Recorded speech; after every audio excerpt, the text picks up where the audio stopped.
guddiga xiriirka dibadda aqalka sare ee waddanka Maraykanka ayaa si adag waxa uga hor yimid muddo kordhinta lagu murunsan yahay ee golaha shacabka u sameeyey maamulka farmaajo. qoraal lagu daabacay barta Twitter-ka ee guddigan ayaa lagu caddeeyey inay tallaabadan ay curyaaminayso geedi socodka lagu goobayo in codeynta soo aadan ay noqoto mid lagu kalsoonaan karo. bayaanka oo looga falceliyey qoraal majalada AB ka diyaarisay muddo kordhinta ayaa hoosta looga xariiqay in go'aanka halka dhinac ee aqalka hoose ay xasilooni darro u horseedayso dalkan dhaca geeska Afrika. hogaamiyaasha ayaa loogu baaqay inay dib ugu laabtaan wadahadallada islamarkaana ay joojiyaan carqaladeynta wadaxaajoodka.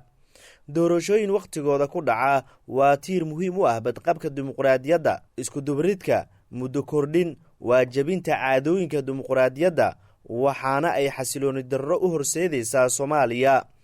daneeyaasha waa waajib inay gaaraan heshiis. iskudayada lagu carqaladeynayo wadahadallada dhabaha doorashooyin lagu kalsoonaan karo waa in la joojiyaa, ayaa lagu yiri warka qoraalka ee guddiga ka soo baxay. shalay ayay ahayd markii golaha shacabka uu ku dhawaaqay in muddo kordhin 2 sano ah uu sameeyey maamulka farmaajo.